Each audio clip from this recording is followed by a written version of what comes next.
Hello everybody, welcome to my dark corner of YouTube. I am 5 minutes or less media review. Welcome to my channel.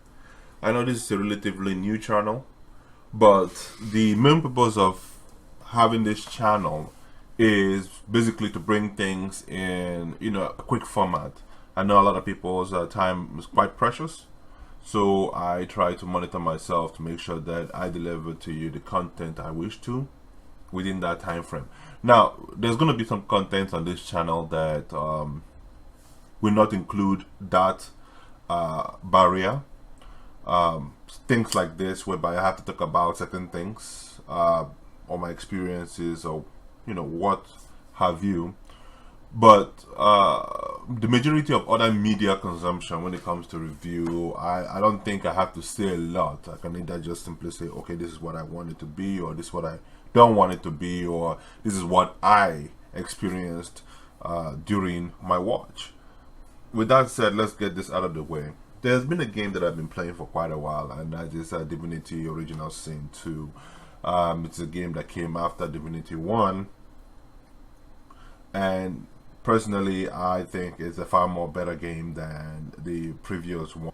Now, when you jump into the game, you're going to have varieties of experiences, especially when you go to the story mode and you want to go ahead and experience it in about, I think, 4 or 5 different formats of difficulty. But the main thing here is for honor playthrough, and the honor playthrough that I'm going to be talking about personally is that of a mage. Now, I know a lot of people out there, even on YouTube, have used different characters to basically achieve the honor achievement in the game. But for me, this is my own personal experience going through it as a mage, and the mage I specifically played as was an aero hydro mage. I've experienced while going through the game, and also going to several forums to see what is being said about the aero hydro mage. They say that it's one of the weakest mages in the game. I personally believe that to some degree it might be related just to how the character is built, especially when you begin to understand how damage is calculated in the game. You can begin to get the amount of damage you want from this mage. Well, with that said, let's dive in to this. Just be frank here, I'm not talking to people who are just starting the game. I'm not trying, this is not a help or guide for them or anything like that. This is basically my own experience trying to make it work as a first time honor playthrough kind of person. I've heard a lot of people say it's quite difficult, especially with certain things that are in the game, especially the game settings. So for me, I would say the first thing to do, if you want to make your life a little bit easier, remove the auto saves. Okay?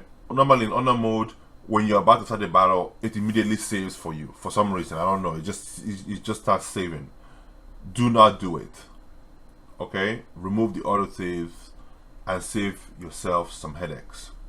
Now, for me personally, I don't like the controls that is in the game. So for me, I usually make my left camera rotation D and my right camera rotation as A, and the rest I just leave as such.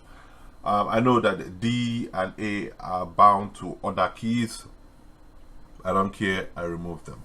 Alright, so here we're going to talk about getting the most experience versus survival. It goes back to the same thing I spoke about earlier, which was to remove the autosaves. If you remove the autosaves, you can quickly press F8 to reload, especially when you know you are not going to be able to survive the experience. Or you could press your escape and pause the game, whichever one floats your boat. But for me personally, F8 is something I always move towards. Now, in order to get the best experience, I mean without headaches or so on and so forth, there's a lot of people out there who have experienced the game in so many different ways. They can pick any character and work with it.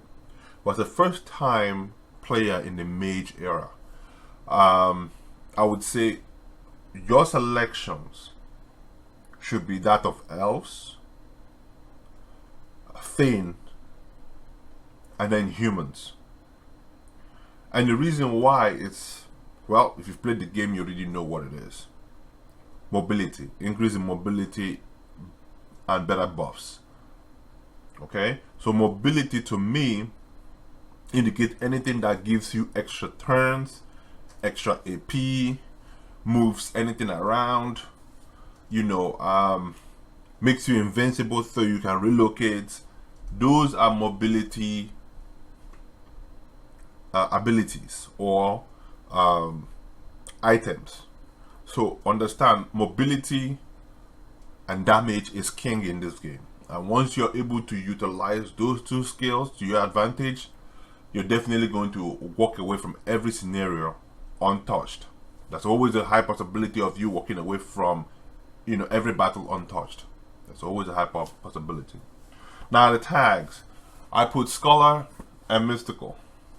Okay, although there's Jester, but Scholar and Mystical basically opens a lot of quests for you. So there's certain characters that don't have, like Ivan doesn't have the Scholar tag. So some of the experiences may be a little bit dialed down. He cannot participate in certain things. Even, you know, curing the child in the doctors, one of the doctors in Reaper's Coast, you'll not be able to really cure the child. I don't think you'll be able to, because most of the time I end up killing the child. So without the Scholar tag, I don't think you really get into that situation. Skills, Chameleon Cloak. Chameleon Cloak is your friend. I'll repeat it again. Chameleon Cloak is your friend. Now here's the situation. For me as a mage, I know that the moment the enemy gets to me in honor mode, 1 hit or 2 hits, I'm dead. So what I did was make sure my weights were high so that I can start in the beginning of the round robin and then unleash or burst all characters that I know that I can burst down who are within, you know, my vicinity, and then I go into Chameleon Cloak. Now here's the situation. When you go into Chameleon Cloak, you have the ability, okay, maybe let's say your next turn, to walk to another area, okay, and when you're walking to that area, you can press shift, which will allow you to see where every character is looking at, okay, and those places will be highlighted with red. Okay, once you get out of the red area, on your third turn, when Chameleon Cloak is supposed to come out, you can just press the key for going into a barrel or going to like hiding or whatever it is, and those guys will not see you. In fact, they will not even move. They'll just stay where they are. So it gives you an opportunity to really bring down your cooldowns, all your ability cooldowns to 0, and then start again. Now, you're going to have a problem if you have characters, like in honor mode, you have certain characters that do either mending or soothing or some kind of heal. These kind of characters will cause a problem in your gameplay.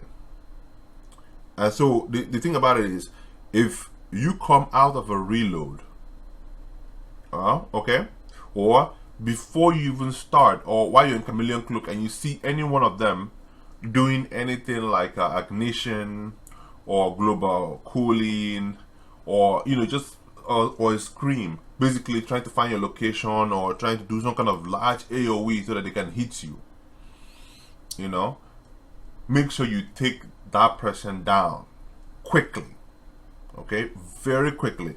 Take out the healers, take out the AoE guys real quickly, and then you have a blast using your Chameleon Cloak and the barrel hiding to basically stay out of harm's way. Thievery versus bartering. Now the thing about it is that in this game, in the early portion of the game, it's always good to have thievery. Okay? In the later portion of the game, after you've left Reaper's Coast, bartering becomes king. Okay? So for me, I would say this. Like, during my own experience, I had 4 characters, right? Only one character, only one mage was used to go through the whole game. The remaining were basically, especially the tank, was there to just pick up the mage if the mage ever dies. And there was only one occasion where that happened, and I'll get to that later on. Now, the thing about it is, if you have 3 Thievery characters, okay, and you have 1 bartering, you'll be able to get every book you want, plus arm all 4 characters with everything they need in Fort Joy. Okay? So anything you need, you can basically steal in Fort Joy. No ifs, no buts, you can get it. Bartering, on the other hand, allows you to be able to reduce or increase the amount of money you get slowly but surely, you know? Okay. So I would say if you're gonna go 4 characters like I did, 3 should have Thievery. The last ones, preferably a human, should have bartering. Okay? So here's the situation. No Thievery. No Thievery until level 4. Okay? Do not steal until level 4. Why do I say this? The reason is because at level 4, you get the level 4 skill books. Okay? So the idea is to go around getting all the points you can get, non-combat points. That means doing quests, fetch quests, whatever it is you gotta do to get close to level 4. And if you must do 1 or 2 battles, do, but just get to level 4. At level 4, you can either take all skilled up to add 1 more point to your Thievery, making your overall Thievery as 3. Or, if you're lucky enough, you can get maybe a glove that has Thievery on it to add it. But then, if you have a glove that has Thievery on it, and then you also have all skilled up, that puts your Thievery at 4. Okay? So that's a lot of room for you to steal. Tons of room. The last one I said right there is F8 is your friend. F8 is basically your quick reload. If something is about to happen, you know, stuff is happening on the screen and your character gets, you know, bamboozled, press F8 if you cannot see what's going on, because if your character dies, then you have to bring 1 more character, and hopefully that character is well tuned, or should I say well equipped, to handle the situation to get you out of there, you know. But if not, well, that's your luck. The last part is in-game. Do non-combat missions first. So like I said, always do your non-combat missions and then come back and do the combat to get to level 4, and then you can move on from there. So every time you hit a new map, always try to do your non-combat missions to get a high level of experience to move on to the next level, so that way when you encounter the enemy, you have a better chance of always dealing appropriate damage and making sure that the battle is always in your favor. Now, in order to achieve this, you have to prepare. You have to always prepare. Like someone said, if you don't prepare, well, you've basically prepared to lose. That's what it is. A lot of people like to be spontaneous, but for me, I just think that, you know, those guys have been lucky if they've been able to achieve anything. Now, important talents. Like I said earlier on, all skilled up. And it's always good for you to get it on your Thievery character. So the character that has Thievery, get it on that character. You don't have to put it on all of them, but get it on that character that you know you want to focus more on Thievery to make sure you get the most out of it. do not put this on your mage, because if you put it on your mage, that's one less talent to go somewhere else, to put on, you know, to basically help you make sure that your mage has the best experience. So to some degree, I would say maybe put bartering on your mage if you have to. 5-star diner. This is a middle to late game kind of thing. Personally, I would say the only reason why you have the 5-star diner is because in the middle of the game, let's say around like Reaper's Coast, that's the second act of the game, you start gaining access to Chanterelle, which is often used to create invincible potions. Okay, you also get access to the Trumpet of Death, which is used to create all resist potions. So with the 5-star, you basically double what you get from either of those. Okay, so the thing about it is that for your all resist, if you have your all resist at 50%, when you take it, it's 100% of all of those things.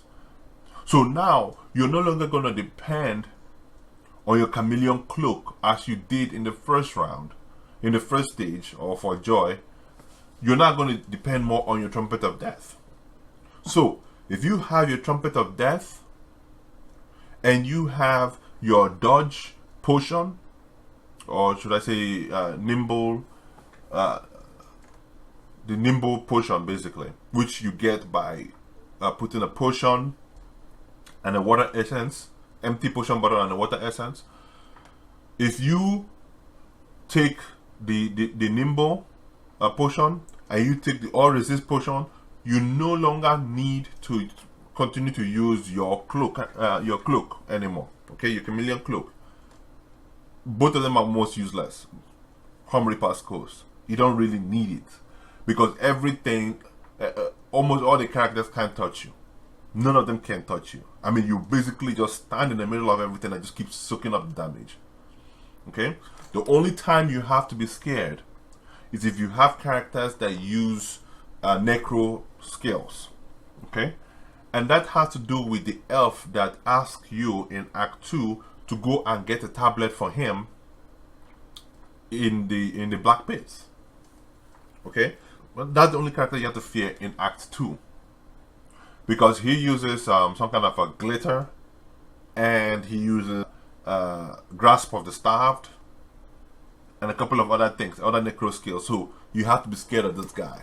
Okay, so many of the time it would be best to always put, like for a character like him, it's best to always put Living on the Edge on yourself when you go in to fight him. That way he cannot touch you. Another item to use is Stone Skin, which is often empty bottle and an earth essence. Okay, if you take Stone Skin, basically it stops you from being stunned or shocked or whatever it is. It stops a lot of negative status effects. So as a result of that, once they've pounded on you to the very last, you're always going to be available to start your own, your own sequence of damage dealing. So always have those 3 to 4 potions on you, and they're going to be readily available to you because you're going to have a lot of money. You have 3 characters that have Thievery, so money is not even going to be an object for you. Okay, those are the most important thing. Items, equipment, all this stuff you don't really need. You just need those potions, and I'm telling you, every other fight is going to be a blast. You don't need to do any shenanigans to get through it. Alright, elemental affinity, very important. It's always good to take it in the beginning and up until the 3rd act. And the reason why you don't take it after the 3rd act is because you're going to have access to Lord Kem's potions, or her brew, her tea brew, that gives you -2 to all your all your abilities. So that just makes elemental affinity useless after that. So don't even bother. And those are actually cheaper, almost about 1,007 or 2,000 if you have your bartering up to level 11. So those things are easier to get. So elemental affinity helps in reducing almost any of your abilities that are related to whatever surface you are standing on. It will help reduce that. Okay, executioner. This is a late game kind of thing. If you have it late game, especially mixed with Lord Kem's T, that's a lot of bang for your buck. Trust me. I mean, most of your skills that are level 3 are just going to be 1 AP. Mixed with executioner, which gives you 2 AP. I mean, come on, man. That's basically you're stretching a lot of things. Farm man out. Very important early game to mid game, because you want to be able to hit fast and then disappear. You know, so you need to be able to see a little bit farther to, you know, get the enemy and then walk away. In the early game, it's not always good. Let's say if you have an ability that you have to be near to hit the character, it's not good for that. No. In honor mode, if you're always close to them, you can always have problems. You can count on having problems. Late game, don't even bother yourself, because almost everything you touch dies. So you won't even bother yourself with all that nonsense. Hothead. Hothead gives you 10% crit, which allows you basically to increase your critical chance, especially in the beginning of the game and when they've not really messed with your armor and so on and so forth. You can do so much damage, especially if you build a character correctly. Wow, you can do so much damage. Savage Sortilege. Once you turn this on and you have your critical chance at 40%, and you have at least 3 to 4 points invested in your scoundrel, it's a wrap. You can count on this. You know, it keeps delivering. It keeps delivering. I mean, you're gonna see critical chance almost all the time. It keeps delivering. You know, this talent single-handedly breaks the game, especially when mixed with scoundrel. It breaks the game. So basically, I don't know how to say it, but for a mage, that's almost one of your golden cups. You know, the pawn allows you to move almost anywhere for nothing, really. And the length of space, especially mixed with scoundrel, I think is quite a lot. So there's a lot of movement and repositioning you can do with the pawn. But it's a very strong talent. I would suggest that you pick it up anywhere or anytime that you want. Pet Pal. The only time I found Pet Pal to be very good is when I was trying to level up in the first stage, especially with the Buddy's Quest. So with the Pet Pal, if you speak to Buddy about it, you ask him, you know, what's going on, what's happening, and then you reply, let him try you, and then tell him that everybody loves you, and then at the end, your final conversation is going to be pet him at the back of the ear or something like that. He's going to give you his key. And with this key, you could basically go downstairs, okay? Go towards the Houndmaster's area where he's busy torturing another person who's on the floor. There's going to be an oil barrel to the left-hand side, okay? Just sneak by and then reach for the key. You do not need the tele ability. You don't need it. You just need to just be close enough to reach for the key. And as long as you're outside of the red marker that indicates where the Houndmaster is going to basically see you, you'll be fine. And that actually gives you almost what, 3,000 points in total. 3,000 XP just for doing that quest, for doing it that way.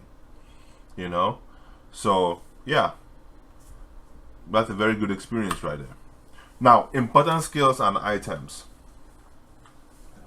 Like I said earlier on, during this, in the beginning of the of this conversation, mobility skills are very important, because mobility skill allows you to group people, move around, teleport people to where you want them to be, allows you to be able to dodge certain abilities, allows you to be able to reduce the mobility of the enemy or stop the enemy from using their own AP. So this is why I put in Medusa and Uncanny Invasion in there. Anything that allows you to save up more AP, that allows you to move characters, that allows just anything that helps you get more AP at the end of the long run or reposition real quickly is a mobility skill for me. Okay? I mean, it's debatable, but still, hey, it's a mobility skill for me. Craftable mobility items, like I said earlier on, you can get the invisible potions, you can get the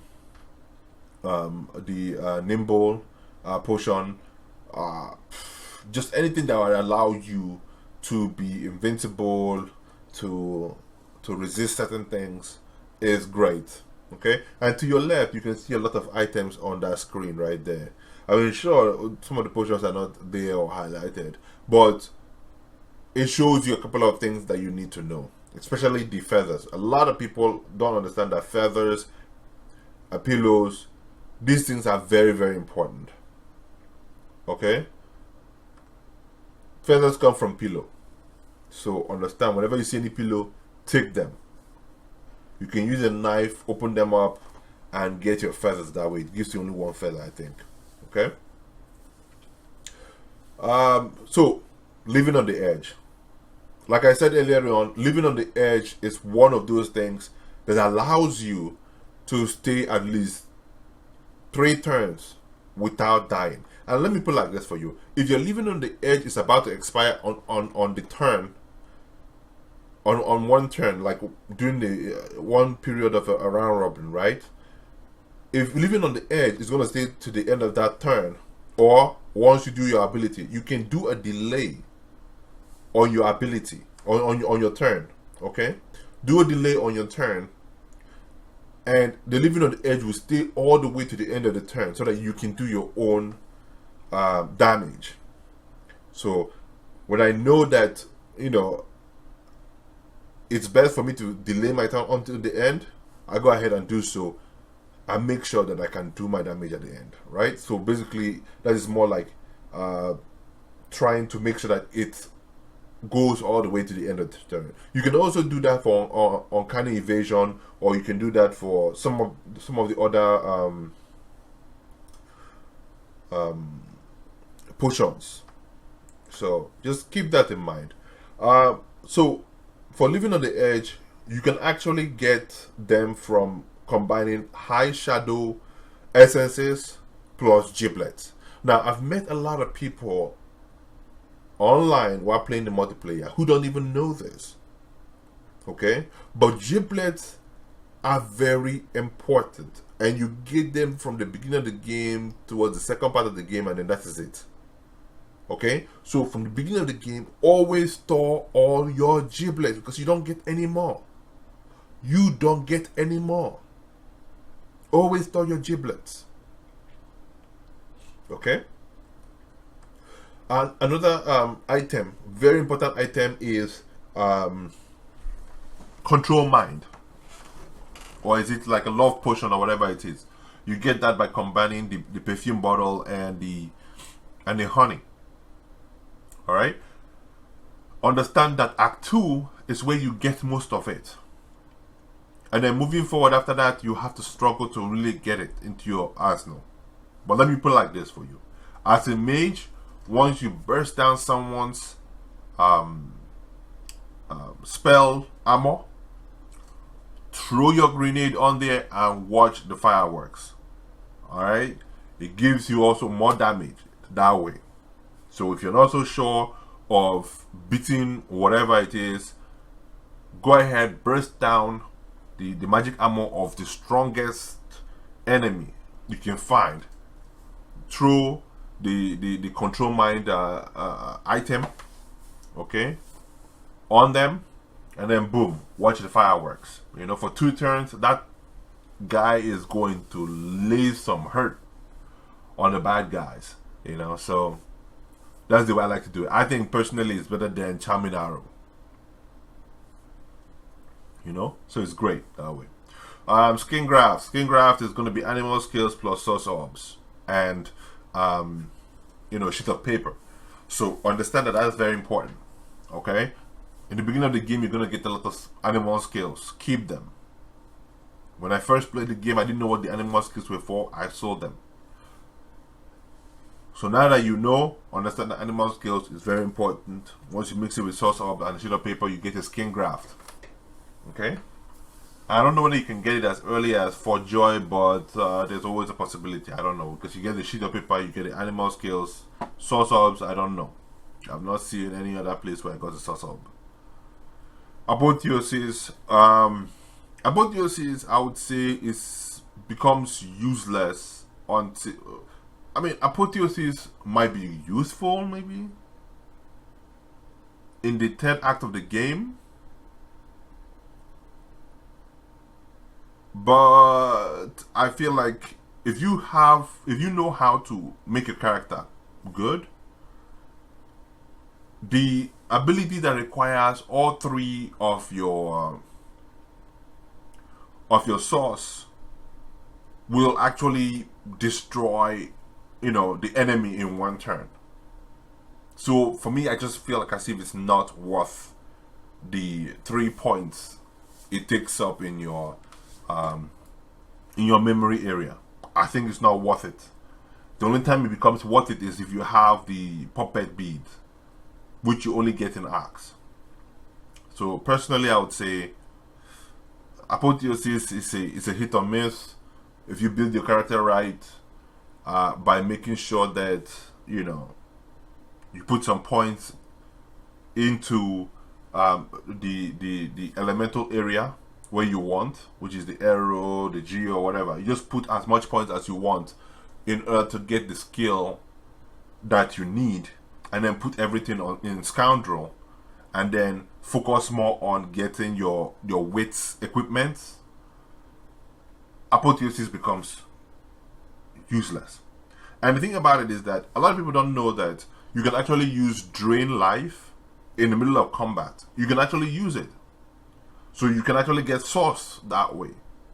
Okay? So you can get more source that way. It might cost you only just 1, but you get more source. You get source that way. So I think it has a two turn cooldown. So yeah, you get source that way. So you're not going to really be out of source, you know, in the middle of combat. So yeah. Lord Kemp's wife. Like I said earlier on, once you come into Axe, go straight and get the tea from Lord Kemp's wife. Once you get that tea, you become OP, and the game is over from there onwards. In my personal opinion, it becomes the game has ended basically. Some damage skills to use. If you're kind of a fire mage, you can use the deployment straps, corpse explosion, sparks, grasp of the staff. If you're a necro mage, the list goes on and on. But you know, many of these damage skills are very good. They're very good. Things like chain lightning, my goodness, it's very powerful. Alright, so since we've discussed a lot of these other things and I've told you guys, hey, this is the way you're supposed to build your character. In the beginning of the game, do not go around allocating points anyhow to your skills. Okay? That's to your skill area, which is the arrow, the geo, the pyro, the scoundrel, whatever it is that you want to put it. Do not go around placing points anyhow. Save your points till you get the book, or if you believe that that book is going to help. Okay, do not use points anyhow. Now here's the situation: if you're becoming an arrow mage, stack your points into arrow. If you're geo main, stack your points into geo. Try to basically focus on only two things. Okay? Focus on two areas. I'm not simply saying, when I say focus on two areas, I mean stack majority of your points in two areas. The rest can get maybe 1 point, or you can wait to get an equipment that gives you 1 more point in that area. But do not go around stacking points into things that you might not use, or you might end up getting a cloth or an equipment that gives you an extra in that department, and then oversaturates one area. This game is known for doing that. Let's say if you're arrow, you're geo, and for some reason you're getting things that are in summoner or in necro, almost like an insult. Like I see it saying, well, I don't care about what you're stacking. So always make sure that you hold on to your points a little bit more before spending in areas that's not associated with your damage build. Sometimes if you've run the game a couple of times, sure, you may have a plan. You may have a note that simply say, hey, stack here, stack here, stack here. And that note will not be directly related to the kind of equipment you're going to get. And sometimes when you get an equipment that may help you, you might not favor it as opposed to another equipment that gives you the skills that you want, but may not be up to par for protecting you. So just always think about that kind of situation, okay? Now, when you're for joy, go ahead, do all the quests, all the non-combat quests, and then escape for joy prior to fighting the magisters. Okay? There's only one magister I think that you have to fight, and that's that one that roams around for joy. Alright? I've forgotten what his name is. But if you can take out that magister early, prior to you leaving for joy, you're not gonna have problems. Okay? But that magister, depending on where you meet him, he can cause Graves' party to attack you. And you do not want none of that. Alright? You want a one-to-one situation, or a situation that respects the one-to-one fight. Alright? Okay. So, like I said earlier on, start Thievery at level 4. Okay? In order to make sure you have the max loot and you have the right level skill books. Now, once you escape for joy, you're going to see a group of salamanders somewhere in the middle of the game. Now, if you're very confident, go ahead, fight them at whatever level you can. But personally, I would say be at level 6 when fighting the salamanders. They're tough. You can use the skills that I mentioned earlier, which is once you've bursted, or when you've thrown out your own damage, teleport, walk out of the range of the salamanders, and then go into cover hiding. I think it's a C. If you press the C button, you turn into whatever item is close to you, be it a barrel, be it a rock, whatever it is, tree, bush, whatever it is. Go ahead and do that. Now, last part I said was learn barrel disappearing technique to help with skill cooldowns. I've been saying this all the time. A lot of people don't know about this. You cannot use this skill when it comes to multiplayer. It's useless because a lot of people in multiplayer don't know this skill and will not give you the opportunity to do so. So when you're dealing with multiplayer, please understand that the way you stack your characters is going to be totally different from the way you stack a character when you're going as a lone mage without lone wolf or glass cannon. I'll repeat again.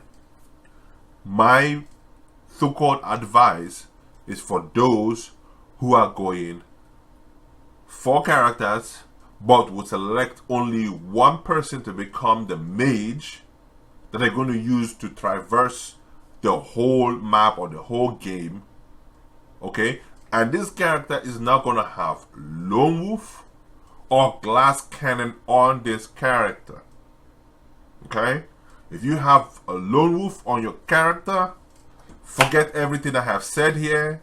It is of no use to you. Go in there and send a proper message. But if you don't have lone wolf and you don't have glass cannon, follow this advice and you always come out on top. Okay. Lastly on this, know the enemy's info. That means before approaching, hover your mouse around the character, check what level the character is, right click on the character, get the information on the character, know what that character has. Okay, I said it earlier during this whole talk that characters that have AoE spells like global cooling, ignition, screaming, rain, anything that would cause a very large area to go boom boom, or cause some kind of an effect that would put you out of your ignition, out of your invincibility, will be a problem. So once you know the enemy that does all of this, stack them up, burst them down, and sometimes even use charm on them. Okay, charm item, whatever it is, put whatever it is, so that the enemy will obliterate them for you. Okay, so charm is your friend. Alright, there's excess of it on Reaper's Coast. This particular gameplay made me appreciate the crafting system. Alright, so things like Terror Grenade. Terror Grenade is great. Terror Grenade is actually like Tremor Grenade for physical characters. If you're playing physical character, you want the Tremor Grenade. If you're playing a magical character, you want the Terror Grenade. Okay, so these things are very important. Alright, comeback abilities. I spoke about this in a little bit earlier. Spend your points only when the book becomes available or when you truly need their skills. Alright, you can see right here, hoarding is not a crime. Hoarding your skills is not a crime. Alright, hoard them, make sure you use them properly, and for joy. There are certain places that you're going to need them, and basically you have to be prepared for those kind of occasion. Alright, so early game, I mentioned it earlier, focus on 2 areas. It doesn't mean you can't put 1 point here, 1 point there, but you have to be on the lookout for gears that put certain points in certain areas for you. As a mage, utilizing the tactics that I have laid down in this guide, you will be able, or I'll put it like this, you do not need much armor. You don't need certain armor to do anything for you. You just need to burst, put charm down, go hide and seek, watch the enemies go crazy, and then come back and then finish off the survivors. Okay, that's how it is. You don't need much armor. They don't need to touch you. No one needs to be close to you. You can just hit them, spread chaos, and get out of there. I mentioned this also here. Middle to late area, give your skill area points that you need in order to memorize a skill. Okay, very important skills. Skills that take up 2 to 3 spaces are ifs, but you need to make sure that those skills are very important. So maybe you might take one of the skills up to 5, and that's about it. Or you can take 2 skills up to 5, that's okay. But you have to make sure that your equipment or your gear compensates for other areas that you're missing, and then you dump the rest into Scoundrel in order to increase your critical damage.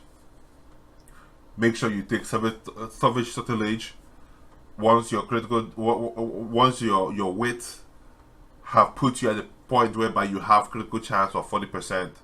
And if you have equipment that give you crit chance, take those over equipment that give you other things. If your crit chance is so high, all right, and your scoundrel is also stacked up all the way to 200 and something or 300 and something, I mean, you'll be amazed.